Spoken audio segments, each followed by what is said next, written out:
One, two, and three. We want to welcome everybody today to Mom and Dad Talks, where our favorite two people are Mom and Dad. And guess, as you know, Mom and Dad are eating dinner with somebody today. And we got a very special guest today, someone that's warm to my heart. His name is Joel Kibble. If you don't know him, he sings in a group called Take Six. He's a great author. Get the book, people. Out of the desert flows rivers. But he has a special message because he has gone through something. And some people out there today are going through divorce or thinking about going through divorce and divorce and recovery. And that's your specialty, how you can recover from it and basically how to help people, how they can become better so they can flourish. Mm-hmm. And Joey, can you tell us a little bit today about that, about what you went through divorce and how did you recover? Okay. So to understand me, you'd have to understand that I came from a family where my dad was the pastor of churches. We were pastors' kids. My mother was a nurse. So in our community, that was just looked at as the perfect family. Mm-hmm. So they looked at us, just as the angelic family. I got a brother, older brother, and an older sister. And that's the kind of combination that people wanted to see. But often on the outside, it's one appearance. And behind closed doors, it's another appearance. What we experienced behind closed doors was very different from what people saw in public. So first of all, they didn't know that this kind of stuff happened, that toxicity happened behind closed doors, or the need for healing happened, or that trauma happened. Again, we try to present a front to people that lets them know that there are no problems. But after the sermons, after the leadership and all that kind of stuff, the things we dealt with behind closed doors needed healing. My dad, he dealt with a lot of narcissistic tendencies that I think came from his upbringing and him trying to please people and get attention and be validated and all that kind of stuff. And it carried over to us. So just little things like he never, my dad was very active. Mm-hmm. He was very, he was the pastor who get out there on Sundays and play softball. And he's the one who's yelling the loudest. And he's the one who's talking trash and all that kind of stuff. Mm-hmm. But my dad would never, he was so controlling over that script that he would never allow me to go to stuff like summer camp or allow me to take trips or allow people to spend time, sleepovers at the house, because he really wanted to control this narrative.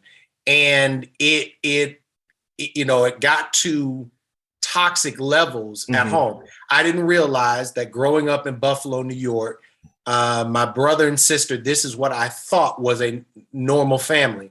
But when they got of age, my sister went off to school, and my brother, who was in high school, decided to go live with my grandmother in Huntsville, Alabama.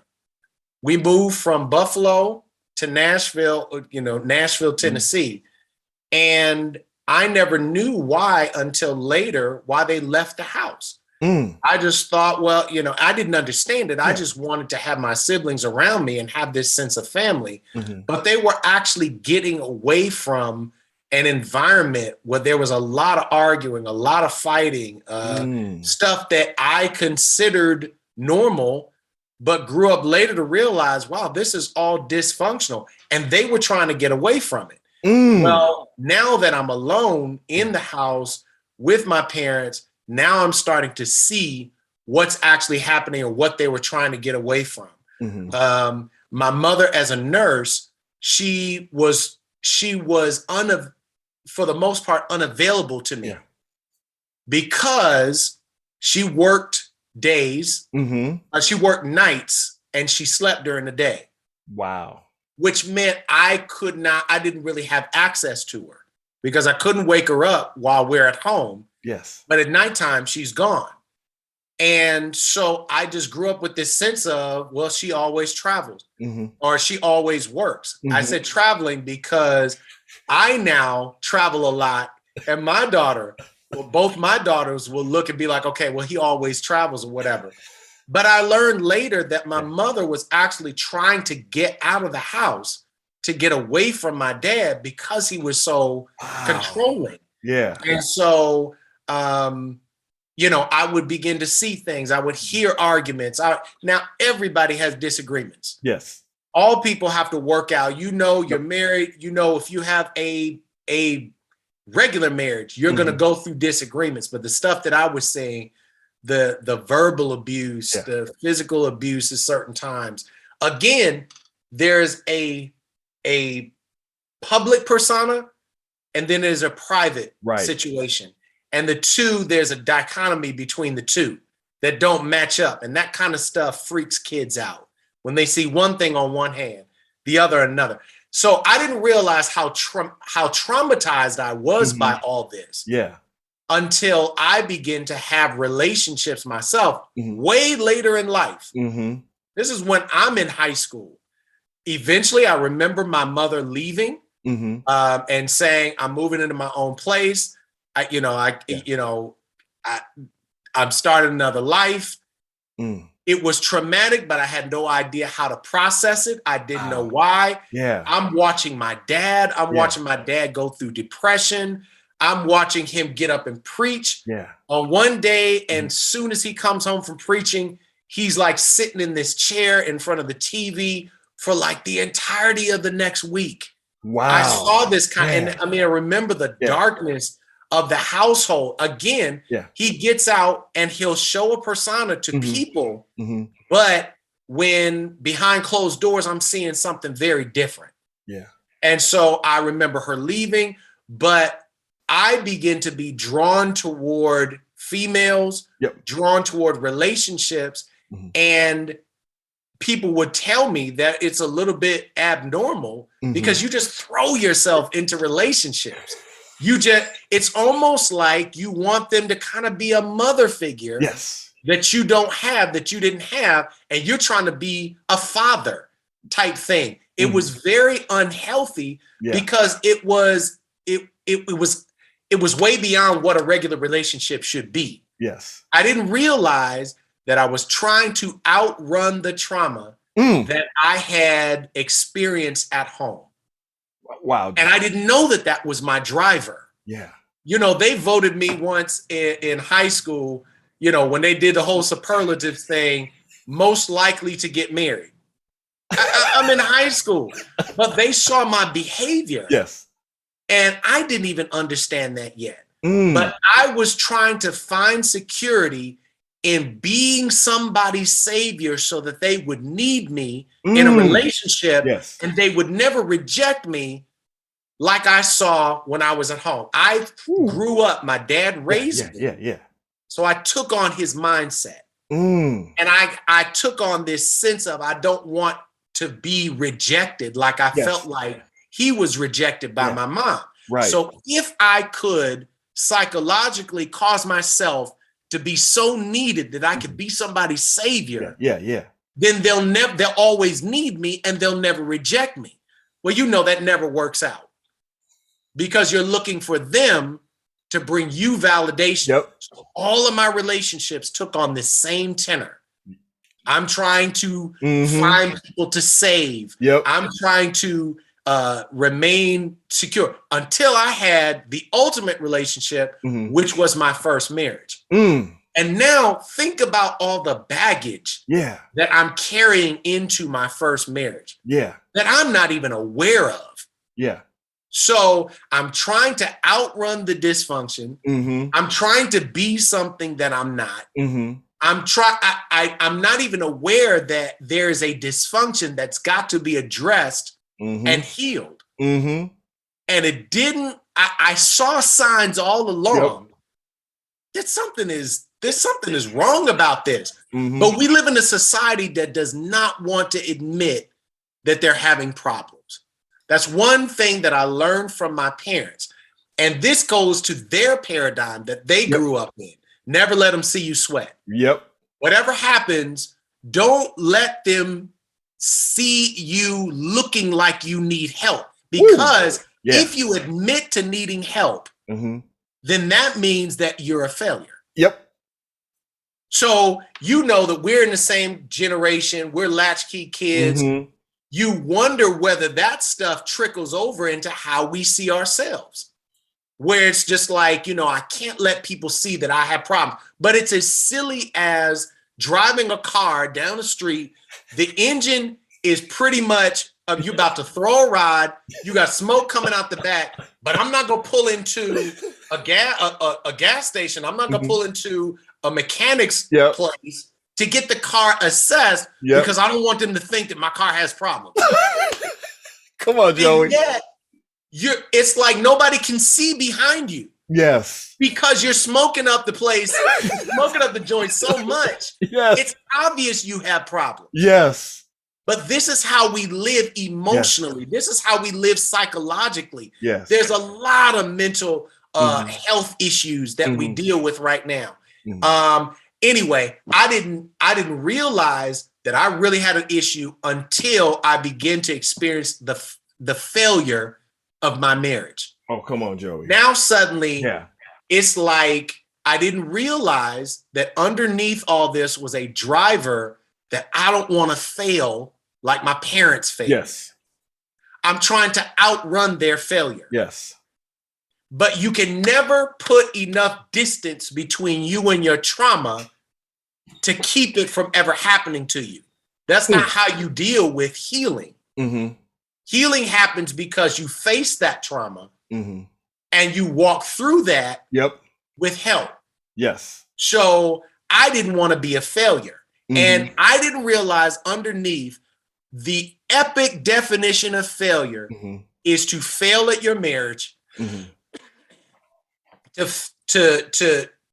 have something that's such a heavy commitment and it doesn't work out, because I always said in my mind, I'm not going to be like them. Yeah. But the problem is it follows you everywhere you go, because the very elements that the very elements of trauma that I'm trying to outrun are in me.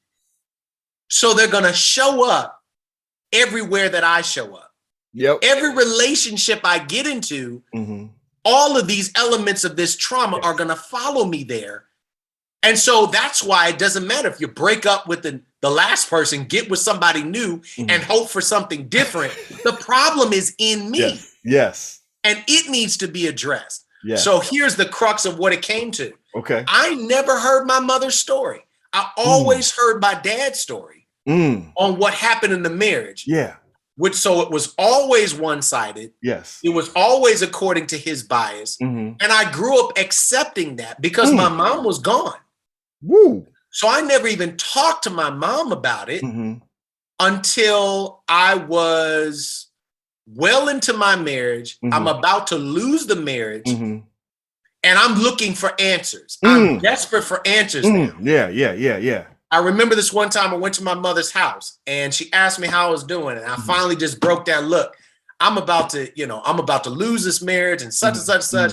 And I think it's y'all's fault. You all, the way y'all brought me up, I wish you would have been honest with me. I wish you'd have told me this. I wish I could have gotten help. Yeah. I'm looking for anybody else for answers about me. But I'd never asked her story. Yeah.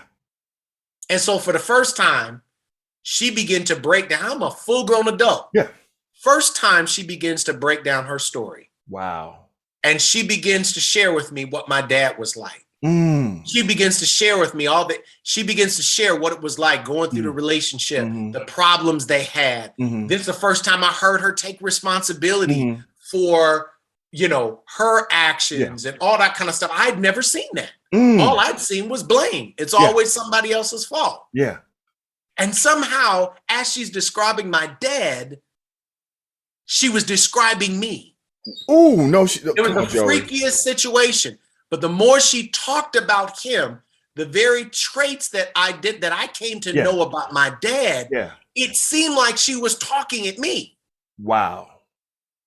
To the point where I couldn't make out a difference. Like, oh my goodness. Yeah.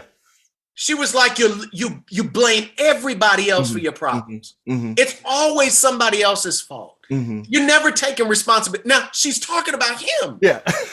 but I'm taking it personal. Like, oh my goodness, she's talking to me. Because the same elements were resident in me and my dad. Wow. And so when she was done, Mm-hmm. I was dumbfounded. Like, I couldn't say, because I was so scared. Yeah. Because it's almost like as she talked about him, I could see how I would end up if something didn't change. Woo. And so I said to my mother, I was like, Mom, please tell me that there's something different in who he was and who I am. Please tell me. And it was just silence, maybe for a few seconds. Oh, no, but to Joey. me, it felt like 3 years. Yes. And she said, well, I guess you want to do something about it. I'm like, that's it? So that's the only difference between me and him. Though there's no other difference. Like, there's no other traits. There's no other habits. She was like, I guess the only difference is you seem to want to do something about it. Wow. And the despair I felt at that moment was huge. Yeah. But that became ground zero because that's the one thing that matters. Yes. Come on, Joey. When it comes to change. Come on, talk about it, Joey. That you want something different to happen for you. And at that point, that was probably the greatest contribution to my life my mother has ever made. It's just sharing the truth with me. Yeah. And then so here are 3 things that needed to happen. Okay. First, I had to see myself and I had to own it. Okay. The relationship is where it is. I am where I am. I can make choices. I can get help. I can run from that help, but I have to own it. Yeah, come on. I cannot blame this on everybody else. I can say, oh, my upbringing, it was my parents' fault because they didn't do this for me, or they didn't, or you weren't around me, or whatever. But in the end, you can make decisions for yourself. Yes. I had to own where I was. Again, the scenario of the car. If the car is breaking down, if the car is smoking, number one, you got to own that it's your car that's smoking up the joint. Come on, Joey. It's your car that is causing all the commotion. And you're the only one who drives your car. Yep. So you are responsible for your car. You got to own that thing. Number 2, you got to recognize you need help. Yeah. I had to recognize I don't have all the emotional tools. I have so much baggage that I'm carrying, man, that I cannot blame it on my ex-wife. This is me. Watch this. Of all the people I dated, there's only one common denominator, and that's me. And so I have to own myself and say, I can blame all kinds of things. In the end, I am the one who chose who I was with. Yeah. And so I had to get therapy. Come on, Joey. So in being accountable, I had to get help. Yes. Number 2. And that meant I needed to go to therapy. Now, I had learned from my parents that, again, never let them see you sweat. So don't admit that you need help. That's just something you do to let people know, oh, hey, I'm trying. But I'd never seen them go to counseling and apply themselves to it. Wow. So I always thought as counseling is something embarrassing that shows people you're a failure. Yes. And it's so stupid. Yeah. I'm with you, Joey. Go ahead. Because all counseling does, it gives you the tooling to be able to move forward in health. Yes. But I didn't want to admit that I had a problem. Or that I needed help. Again, it's like you need to get your car to a mechanic because all the mechanic is going to do is going to provide the tooling and the expertise to fix the problem. But if you can't admit you have a problem, then you're never going to allow yourself to go get help. The mechanic has tools that you don't have. There are certain things about your engine you cannot fix with a flathead. Come on, Joey. There's certain things you don't have the tooling to do it. So to drive on as though nothing's wrong, as though there's no problem, that actually confirms. Now, I thought that people would think me crazy for going to get help. Yes. But you really only confirm that you're crazy if you realize I need help, but I'm gonna act like I'm not going to get it. I'm gonna act like I don't need help. Yes. Getting help. All therapy did was it tooled me to be able to confront some things that were wrong, that were screwed up in my life, and set those things straight. Yes. I thought it was a sign of failure. Yeah. But number 3, then to be accountable to those things that provide healing. You're going to have to go back. So with the car, if the mechanic fixes your situation, you have a responsibility to go back and take the car in for oil changes, take them in for checkups, take them in for accountability. Let's see how the engine is doing. Let's see how you're driving it. Let's see how you're taking care of it. It's the same thing with your psyche. Okay, so I had to start this whole healing process. There's some things that needed to be worked out. How are you taking responsibility for your actions? You cannot be anybody's savior. You cannot change anybody. The only person you can change is yourself. But when you know it, all of those resident limited beliefs were inside of me and led to the failure of my marriage. That was my responsibility. And so any relationship afterward is going to have to benefit from these things. 3 things. You got to own it. You got to get help. And you got to be accountable to that help that you get. Oh, man. Joe. And it walks you through from trauma, from traumatized to healing. And that's what my mission is about. Walking people through to healing. You know, I know we're up against it. I know, Joey, this is very, very powerful because I've seen your message help so many people. And I want my audience to see the help. I've actually had people call me up and say, can I have your number? You know who they are. We're not going to tell their names and stuff. And said, because of your witness and truthful and honesty, they realized they needed to get help. I've gotten help. And I'm telling everybody out there, there's nothing wrong with it because I had a situation that the analogy that you put, I had a car that was smoking like man and it threw a rod. It's more embarrassing when everybody on the thing says, how come you didn't fix that? How come you didn't handle that?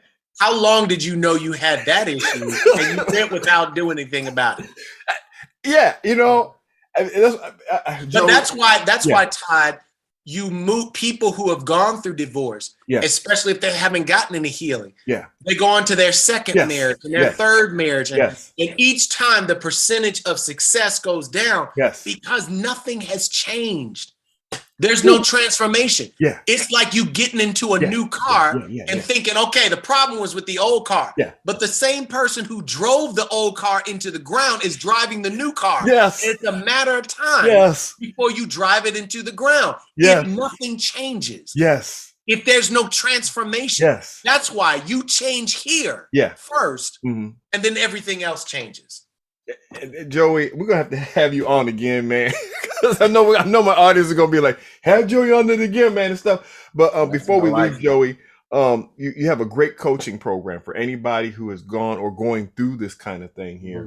And I suggest that you know, if you first of all, get some help, whatever. But if you want, tell my audience how they can best be able to get into your coaching program or anything you offer here, sir, before we get out. You know what? I'm going to give them my email address because we are overhauling this entire coaching process to go through a course that will take them through from their trauma to healing. So what I do is I help recovering divorcees to be able to find love again, even if they don't want to get remarried. Ooh, come on, Joey. Thank you. Come on. Because the process is through the healing process. So what they will do is they'll go fill out an application to see if this program is right for them, to see if I'm right for them. But I will walk them through just surviving after divorce to thriving after divorce. and to finding that love again. Yes. Even if they don't want to get remarried. Yes. And I want you to just think about that for a second. Yeah. But the email address they can contact me is Joel, Joel, at joelkibble.com. Okay, folks, you got. And what'll happen is by the time we're now done with the website, I'll be able to take you straight to a web page that will take you to the application phase to for the course, to walk through the course and walk people through the healing. Joel at joelkibble.com. Folk, you heard it right here on Mom and Dad Talks. Joey, thank you. Folk, once again, get some help. Don't sit there on the sidelines thinking you're okay and you're not. Don't fake it till you make it, because it's just you're gonna get driven into the ditch again, and your car is still gonna go on the side, and everybody's still gonna talk about you. This is just for yourself, everybody. So Joey, thank you again for coming on Mom and Dad Talks today. Till next time, everybody. We're gonna bring Joey back again. I know you guys are gonna be hitting me up again for bringing Joey back. Thank you, Joey. Next time on Mom and Dad Talks. Have a good one, everybody.